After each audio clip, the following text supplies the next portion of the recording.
Luzon, Visayas, Mindanao at buong mundo. Ngayon ay Biyernes, September 22, 2023. Ako si Barbie Mulak at ito ang Balitang A to Z. 26 na bayan sa Batangas, apektado na ng volcanic smog mula sa Taal. Para masakit sa lalamunan eh. Kaya ako nagmamas, hindi kami nalabas ng bahay. Pag kailangan lang talaga. Yung quality ng air po natin ay may dalang mga pollutants or smoke. So kapag nalanghap po ito, posibleng mag-trigger dun sa sakit po nila sa respiratory. Metro Manila, nabalot rin ng makapal na smog pero Vivox, wala raw itong kinalaman sa Taal Volcano. Walang antiviral, wala talagang maidapat na gamot dito na pwedeng makasave ng life. No? Wala din tayong bakuna pangontra dito sa Nipah virus. Pilipinas, handa na ba sa panibagong Nipah virus? Bansang India, nakapagtala na ng 2 nasawi. China, nagsalita na hinggil sa paratang ng Pinas na pagsira sa likas yaman sa West Philippine Sea. At sa mga nais lumanghap ng sariwang hangin, arat na sa vacation spot na may bukid view pero luxury feels.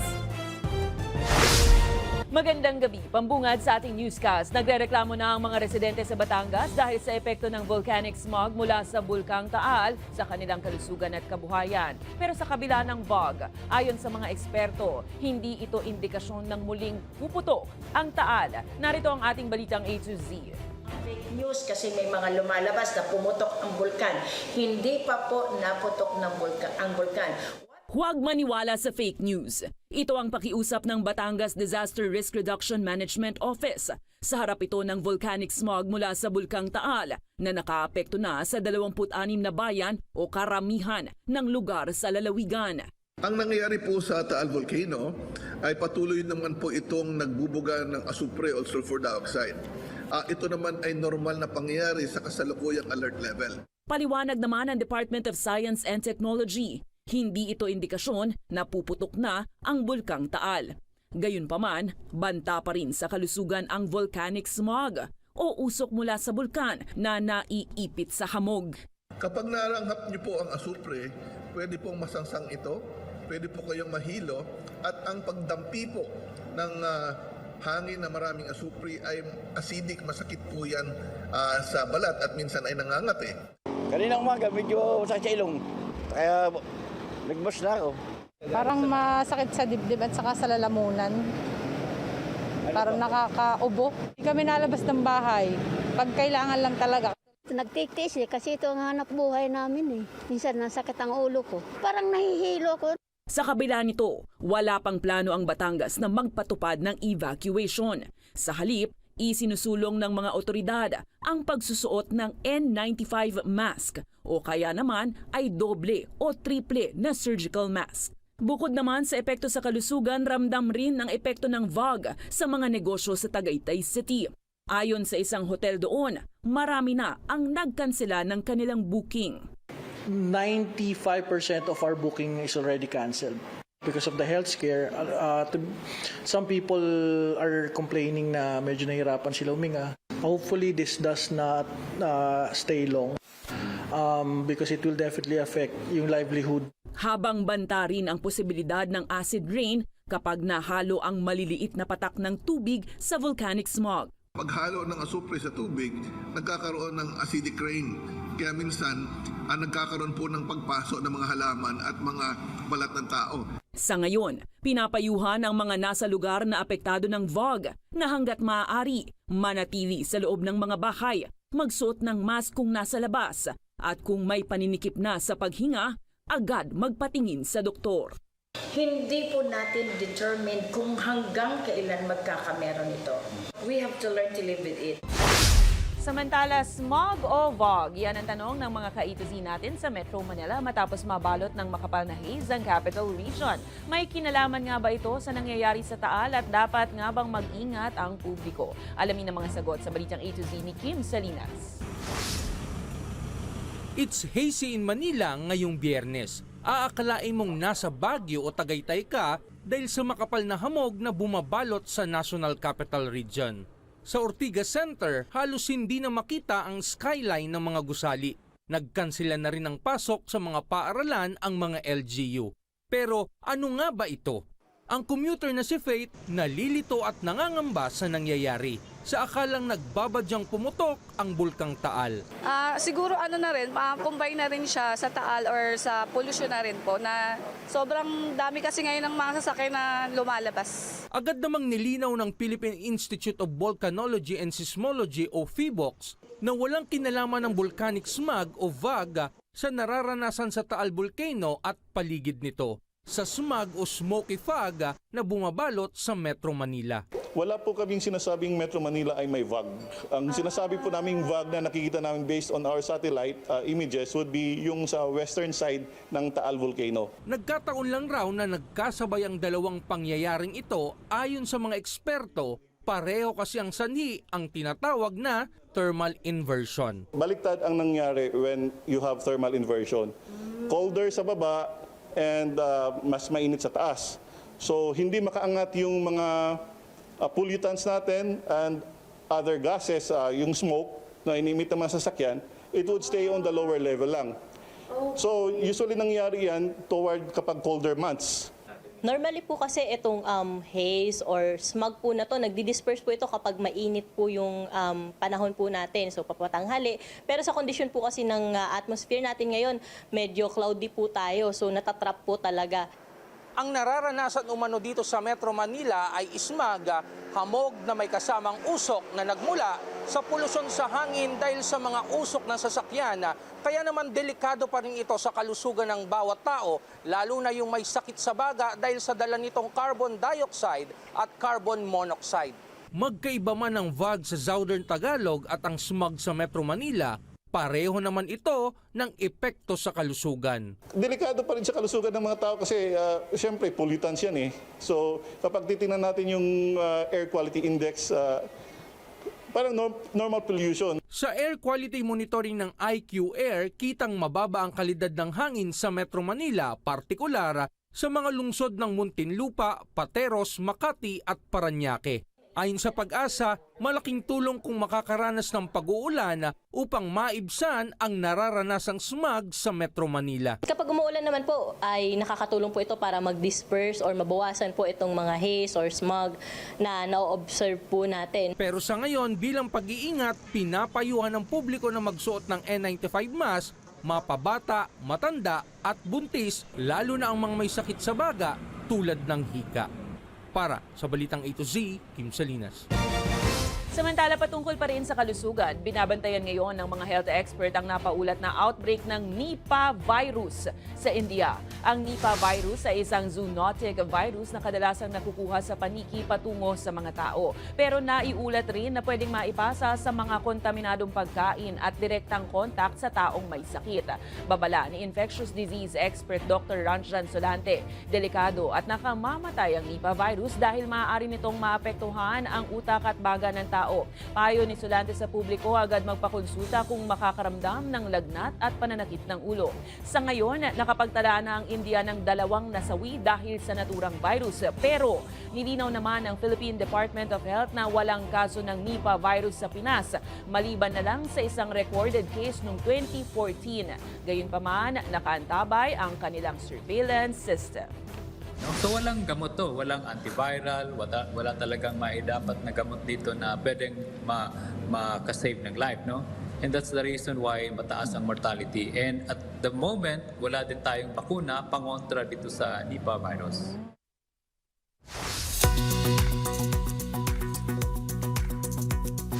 Itinaas ng National Grid Corporation of the Philippines sa heightened alert status ang kanilang transmission lines kasunod ng pag-aalboroto ng Bulkang Taal. Ayon sa NGCP, wala pa namang naitatalang power interruption sa mga lugar na malapit sa paligid ng bulkan. Habang tiniyak ng ahensya sa publiko na nakaalerto ang kanilang mga tauhan oras na may mangyaring anumang power outage.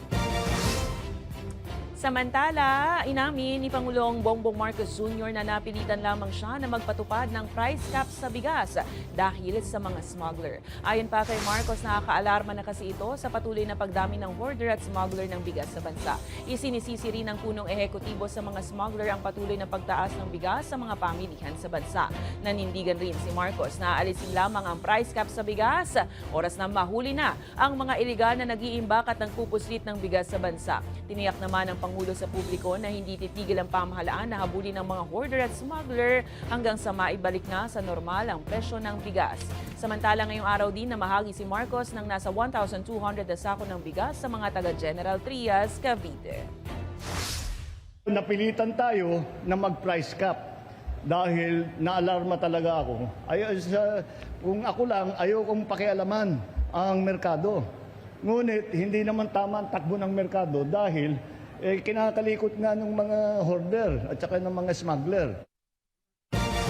Nasa 5,000 bagong trabaho ang naghihintay sa bagong bukas na pasilidad ng Unilever sa Cavite. Ayon kay President Ferdinand Marcos Jr., ang bagong pasilidad ay makatutulong sa mga Pilipino naghahanap ng trabaho at para mapalakas din ang sektor ng manufacturing sa bansa. Sinabi rin nito, ang bagong pabrika ay kasama sa mga naiuwing investment pledge mula sa ASEAN-EU Summit noong December 2022. This project come to fruition after just several months is not only encouraging. It also inspires me and the rest of the government to work even harder for the Filipino people. Samantala, kaunting good news ang pwedeng asahan ng mga motorista matapos kasi ang 11 linggo ng sunod-sunod na oil price hike, may nakaambang kakarampot na bawas presyo sa produktong petrolyo. Sa diesel, mababawasan po ito ng nasa 69 centavos kada litro. Mas maliit naman ang sa kada litro ng gasolina na 14 centavos lang ang maaalis. Habang 76 centavos naman ang inaasahang bawas presyo sa kada litro ng kerosene.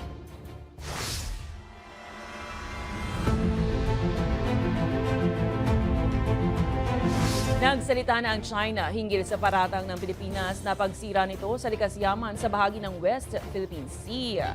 May balitang A to Z hinggil dyan, si Billy Torres. Itinanggi ng China na silang may pakana ng pagkasira ng coral sa Rizal Reef sa West Philippine Sea. Ayon kay Chinese Ministry of Foreign Affairs spokesperson Mao Ning, walang basihan ng Pilipinas sa paratang. Iginit pa nito sa Pilipinas na wag bumuo ng political drama. Sa halip, ipinaratang pa ng Chinese official na nagtatapon ng maruming tubig ang barko ng Pilipinas sa BRP Sierra Madre sa karagatan, kung kaya naman dapat na raw itong alisin ng bansa. Kagabi, inanunsyo ng Office of the Solicitor General ng Pinas na plano nitong magsampa ng reklamo sa International Court laban sa China dahil sa pagkasira ng coral sa bahagi ng West Philippine Sea. Bagay na suportado rin ng Department of Foreign Affairs. Ang Department of Environment and Natural Resources naman, nagpahayag ng pagkabahala sa nasabing pagkasira ng marine ecosystem. Si Chinese Ambassador to the Philippines Wang Shilian naman, hinihikayat ng Pilipinas na makipag-usap sa China. Aniya, hindi dapat idikta ng mga issue sa South China Sea ang relasyon ng dalawang bansa. China-Philippines relations are at a key time. It is imperative that we implement the consensus reached between our two heads of state, stay firmly in the right direction of our relations and unaffected by irritants, and step up the cooperation so as to make sure that such relations will sail through. Sa gitna ng tensyon, naglayag na ang Philippine Navy at Canadian Navy sa WPS bilang bahagi ng bilateral sale. Layunin nitong pagtibayan ng commitment ng US at Canada sa pagsusulong ng ligtas at bukas na Indo-Pacific region. Para sa Balitang A to Z, Billy Torres. Susunod sa Balitang A to Z Sports, sa kauna-unahang pagkakataon sa Youth Games Gilas Under-16 team, natalo ang Korea. At sa mga nais lumanghap ng fresh air, arat na sa vacation spot na may bukid view pero luxury feels. Abangan ang kumpletong ulat sa pagbabalik ng Balitang A to Z.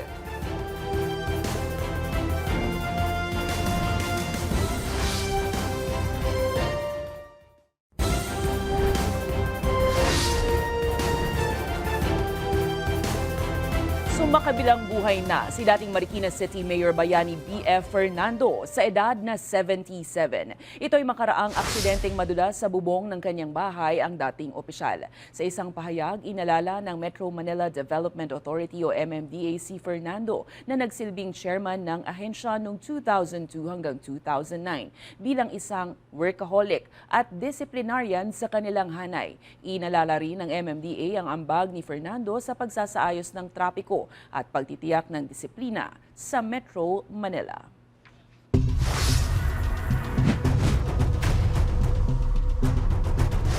Inamin ni Office for Transportation Security Administrator at USEC Maria O. Aplaska na matagal nang mayroong nangyayaring mga anomalyang krimen sa kanilang mga security personnel. Sinabi rin nito na nasa 70 na tauhan na nila ang naharap sa kasong administratibo at iba pa simula pa noong 2022. Habang tinitingnan na rin ng ahensya na posibleng mayroong sindikato na nambibiktima ng mga pasahero sa NAIA. Samantala, sinigurado naman ng opisyal sa publiko na daraan sa isang malalimang investigasyon ng mga personel na mapatutunayang gumagawa ng krimen. Sa ngayon, sinampahan na ng kasong administratibo ang isang screening personnel na lumunok ng dolyares na kinuha umano nito sa isang pasahero noong September 8. Initially, we thought these cases are just isolated cases, but based on the number of cases that has happened already, I think the problem is deeper than what we thought. That's a simple issue of misconduct. We are now looking at maybe we will now approach by way of culture change in our organization. So it is a bit difficult, but we will not stop.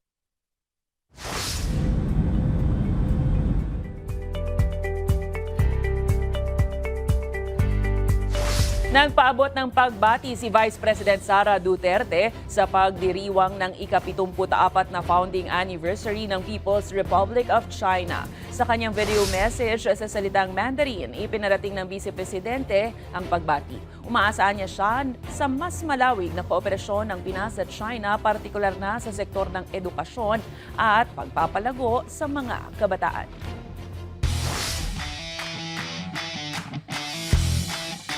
Nagapi sa kauna-unahang pagkakataon sa Youth Games ng Gilas Under-16 team ang Korea sa score na 95-71. Tila mainit pa sa araw ang ipinakitang laro ni Joaquin Ludovice na naka-19 na puntos sa first half ng laro. Sa kabuuan, nakagawa ito ng 7 3-pointers sa buong game. Dahil sa ipinakitang laban, makakaharap nila ang Japan sa quarterfinals na magbibigay sa kanila ng automatic qualification sa 2023 FIBA Under-17 World Cup na gaganapin naman sa Turkey. Sa aming pagbabalik, naghahanap ka ba ng sariwang hangin at nasa vacation spot na may bukid view pero luxury feels? Manatiling nakatutok, kayo ay nanonood ng Balitang A to Z.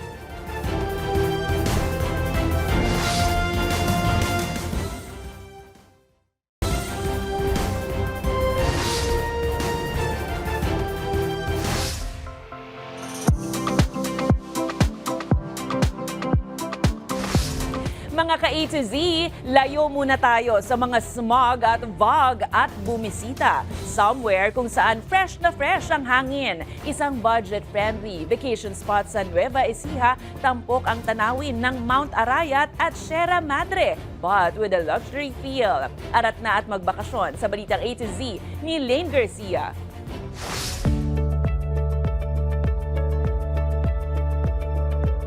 Gusto mo bang makapag-chillax and unwind? Makalanghap ng sariwang hangin kasama ang magandang tanawin. Bakit hindi nyo subukan ang luxury pero budget-friendly na hotel na ito? Arat na sa Casa Jedliana. Located yan sa bayan ng Santa Rosa sa probinsya ng Nueva Ecija. Just 3 hours away from Metro Manila, pero ramdam talaga ang paglapit mo sa kalikasan dahil sa ambience ng lugar. Nakatayo kasi ang Casa Jedliana sa gitna ng malawak na palayan na napaggigitnaan rin ng dalawang bundok, ang Sierra Madre at Arayat. Perfect rin ito sa mga couples na naghahanap ng place for their wedding. Pwede nyo rin po ma-experience, even ang amin po mga ini-offer like sa rooftop wedding, siguro yung isa sa mga bagay na perks namin kasi meron kaming rooftop doon sa may 3rd floor. Nakatema ang hotel sa gold at wood na isang katuparan ng literal na panaginip ukol sa ginintuang palayan ng may-ari nito. Nanggaling yon sa dream ko nung ako'y bata pa. Nasa ilalim ako ng isang malaking puno at nakatingin ako sa sunset. Nasa paligid ako ng isang maluwang na rice field na nagniningning. Instead na rice is parang nagniningning siyang gold. Kaya sa mga ka-A to Z natin dyan na stress sa work, abay, hinga-hinga rin pag may time. Sa lahat ng mga nagnanais na magkaroon ng relaxation, staycation, even ngayon, malapit na ang Christmas, pwedeng-pwede rito yung reunions. So welcome po kayo lahat dito. Ini-invite po namin kayo na mag-visit po dito sa Casa Jetliana.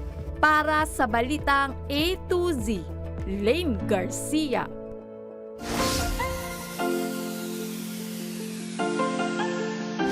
At para naman sa ating balitang nakaka-good vibes, bukod sa mga kailangang mga sangkap na inihahanda bago magluto ng paborito mong pagkain at ng buong pamilya, abay meron pa palang isang secret ingredient daw na magpapasarap panglalo ng inyong putahe. Ano kaya yan? Narito at panoorin.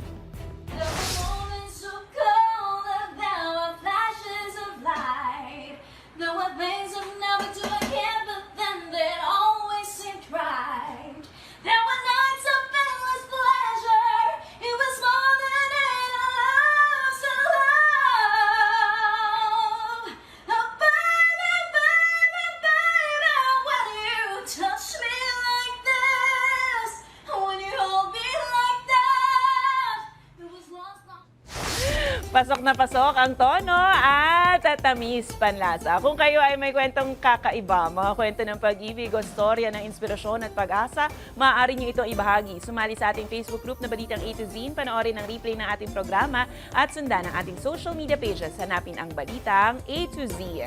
Ang ating pabaong quote of the night ay mula sa isang biologist at ecologist na si Edward Wilson.